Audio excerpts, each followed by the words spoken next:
Yes, so hello everyone, Hitesh here, and today we're gonna talk about the latest released web series called The Witcher Season 3rd और आज हम इसके 6th episode या फिर कह सकते हैं कि विचर 3rd के वॉल्यूम 2nd के बारे में बात करने जा रहे हैं। इसमें इसका 6th, 7th and 8th episode included है, लेकिन जैसा कि पुराने रीति रिवाज ईच एंड एवरी एपिसोड को एक एक करके एक्सप्लेन किया जाएगा, तो आज 6th की बारी है। So now without wasting any time चलिए आते हैं इस कहानी की मेन स्टोरी लाइन की तरफ। रिविया का गैरोल्ट जब विल्कोफोर्ड को मारने के लिए आगे बढ़ता है तभी उसका रास्ता डीक्स्टार ने रोक लिया था और इसका 5th एपिसोड यहीं पर खत्म हुआ था। अब बेसिकली रीजन ये था कि यहाँ पर डीक्स्टार और एरिटूजा के कुछ मेजर्स ने मिलकर पूरा एरिटूजा अपने कब्जे में करने के बारे में सोच लिया था। अब क्योंकि विचर यानी कि गैरोल्ट ऑलरेडी बहुत ज्यादा पावरफुल है और अगर वो इनकी तरफ हो जाता है तो ये लोग अपने काम में कामयाब 100% हो सकते हैं। हालांकि डीक्स्टार काम तो रेडानियन किंगडम के लिए किया करता था, मगर उसे निल्फगार्डियन से बहुत ज्यादा डर था।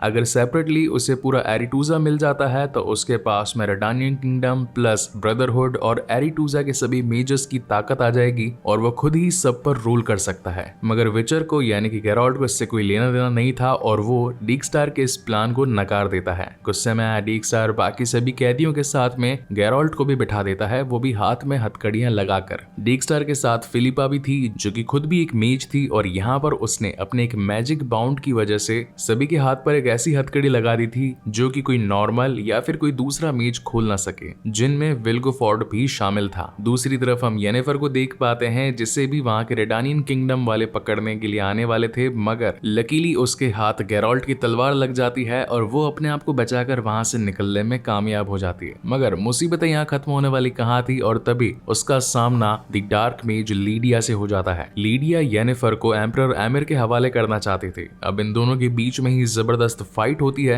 और लीडिया येनिफर पर भारी पड़ने लगती है। ऑलमोस्ट एक मोमेंट तो ऐसा था जब येनिफर मरने ही वाली थी कि तभी उसकी बेस्ट फ्रेंड ट्रिस वहां पर पहुंच जाती है और लीडिया को जान से मार देती है। यहाँ सीन शिफ्ट होता है रेडाविड पर, जिसने की एक रात पहले यास्केर को मजे दिलाए थे, लेकिन आज सुबह वो उसे डिच करके सीरी को एम्परर एमिर के हवाले करने वाला था और वो उसकी आंख खुलने से पहले वहां से सीरी को पकड़ने के लिए जाता, बट लकीली वहां पर यास्केर पहुंच जाता है और उसे रंगे हाथ पकड़ लेता है। हालांकि वो अपने काम में कामयाब हो पाता, मगर सीरी भी उस जगह से पहले ही निकलकर भाग चुकी थी। सीन अगेन एरिटूजा पर शिफ्ट होता है जहां पर टिसेया डेवरिस को यह मालूम चलता है कि पार्ट एल्वन ब्लड की लड़कियों को जो शख्स ढूंढ रहा था वो स्ट्रेगोबॉर नहीं बल्कि उसी का बॉयफ्रेंड विल्कोफोर्ड था। इस बात को सुनकर ऑलमोस्ट टिसेया के पैरों के नीचे से जमीन खिसक चुकी थी। इसी के साथ उसे ये भी पता चलता है कि विल्कोफोर्ड के कहने पर ही ट्रेन्स और इसी के साथ लीडिया को हायर किया जो कि पार्ट एल्वन लड़कियों को ढूंढ कर उन पर केओस मैजिक कर रहे थे। लेकिन आंखों पर प्यार का पर्दा पड़ जाने की वजह से वो उन सभी को छुड़ाने की कोशिश करती है, इंक्लूडिंग विल्कोफोर्ड। वहां पर फिलिपा उसे मना भी करती है कि ऐसा करना सही नहीं रहेगा। जो सारी बातें बताई गई है उसमें 100% सच्चाई है, मगर टिसेया उसकी बात न मानकर उन सभी के बंधनों को खोल देती है। और जैसे ही विल्कोफोर्ड आजाद होता है तो वो खुद भी एक मेज था, तो वो जाकर पास ही की दीवार में एक बड़ा सा पोर्टल क्रिएट कर देता है जिसमें से फ्रांसिस्का, फिलामेंडल और बाकी के सभी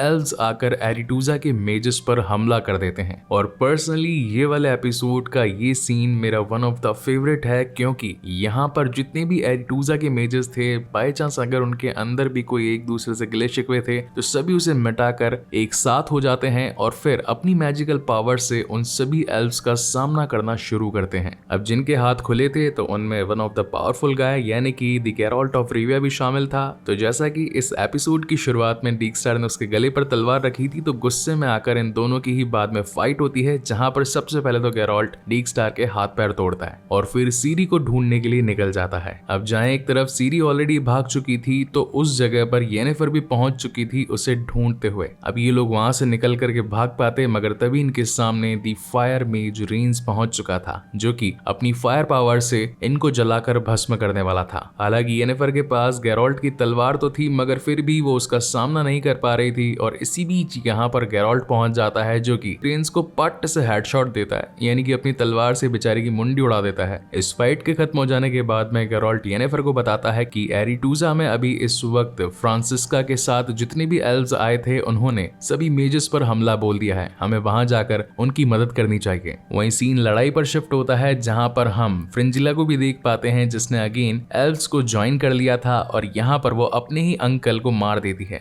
ये एक तरीके से जैसे गॉडफादर थे टिसेया के, तो वो भी गुस्से में आकर फ्रांसिस्का को जान से मारना चाहती थी, मगर तभी फिलामेंटल बीच में आ जाता है और जैसे ही उसकी जान जाती है तो फ्रांसिस्का थेनोस बनकर सभी का खात्मा करना शुरू कर देती है। ऐसा लग रहा हो उसके अंदर 6 एवेंजर्स की पावर आ चुकी थी। इस चलती लड़ाई के बीच में फिलिपा मौका पाते ही डीक स्टार को वहां से बाहर ले जाती है। अब ये जो पूरी लड़ाई शुरू हुई थी इसका रीजन भी टिसेया ही थी, क्योंकि अगर वो इन सभी के हाथ ना खोलती तो आज इतना बड़ा झगड़ा ना होता और इतने सारे लोग मारे ना जाते। एक मोमेंट आ चुका था जहां पर ये सभी हारने वाले थे, तो उसने एक थंडर स्पेल का यूज किया ताकि बड़ी बिजली का झटका इन सभी दुश्मनों को लगे। वहीं दूर से येनिफर, गेराल्ट और सीरी ये सब कुछ देख रहे थे कि मेजेस और एल्व्स की लड़ाई में बहुत सारा नुकसान होने वाला है और अब हमें भी जाकर उनकी मदद करनी होगी। जहां एक तरफ गेराल्ट सीरी की सेफ्टी के लिए उसके साथ रुकता है, वहीं येनिफर एरिटूजा भागती है, लेकिन जैसे वो निकलती है यहाँ पर कहर पहुंच जाता है। हालांकि कहर कोई बहुत बड़ा मेज या फिर कोई क्रीचर नहीं था, इसलिए उससे लड़ने के लिए गेराल्ट की जगह सिर्फ सीरी आगे बढ़ती है और उसे जान से मारने वाली होती है, जिस पर कहर कहता है कि मैं यहाँ पर तुमसे लड़ने के लिए नहीं आया बल्कि तुमसे माफी मांगने के लिए आया हूँ। मुझसे गलती हुई कि मैंने एम्परर के कहने पर सिंट्रा पर हमला कर दिया और आज इतनी बड़ी मुसीबत आ चुकी है। हर तरफ बस लोगों की जाने ही जा रही है। इनफैक्ट कहर की ही वजह से स्टार्टिंग में सीरी यानी कि सिरिला की ग्रैंडमदर, उसका ऑफिशियल मेज, वो भी जान से मारे गए थे, तो अब सीरी कहर को मार करके अपना बदला पूरा कर सकती थी। लेकिन ये बदला पूरा हो पाता इसी बीच यहाँ पर बाकी के एल्व्स पहुंच जाते हैं, तो वहां पर कहर कहता है कि तुम अपनी जान बचाकर यहाँ से भागो, इन सभी को मैं देख लूंगा। तो फटाफट से गेराल्ट सीरी को लेकर इस आइलैंड से बाहर निकलता है ताकि एल्व्स से बचा जा सके, क्योंकि वो तादाद में बहुत ही ज्यादा थे। यहाँ येनिफर एरिटूजा पहुंच चुकी थी, मगर फ्रांसिस्का के गुस्से के आगे वो भी नहीं टिक पा रही थी और एट द एंड अपने ही लोगों को खत्म होता देख स्ट्रेगोबॉर गुस्से में आ जाता है और finally the forbidden fire power का यूज करता है। अगर आपको याद होगा तो सीजन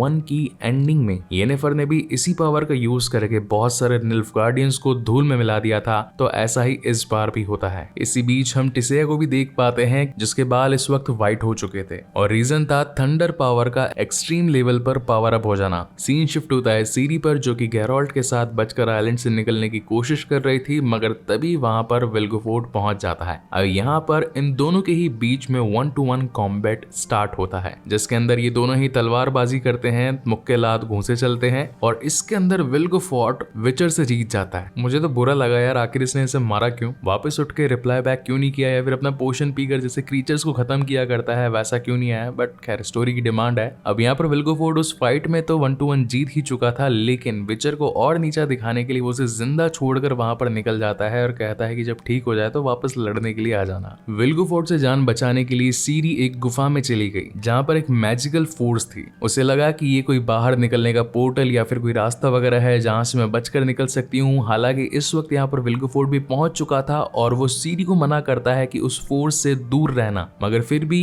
सीरी उस फोर्स से कनेक्ट हो जाती है और तभी उस गुफा, जिसे कि टोलारा कहा जाता है, वहां पर एक जोरदार धमाका होता है जिसे कि दूर खड़े बाकी सभी मेजर्स देख पाते हैं। अब इस बड़े से धमाके का मतलब क्या था, आखिर कौन बुरी शक्ति आजाद हो चुकी है और अब विल्गेफोर्ड सीरी का क्या करने वाला है, इसी तगड़े सस्पेंस के साथ ये शानदार एपिसोड यहीं पर खत्म होता है। आई होप गाइस कि वीडियो आपको पसंद आया हो, तो जाते जाते लाइक, कमेंट, शेयर और सब्सक्राइब करते जाना। इसका 7th एपिसोड में जल्द ही लेकर आऊंगा, सो तब तक के लिए keep watching and stay safe. मिलते हैं अगले वीडियो में।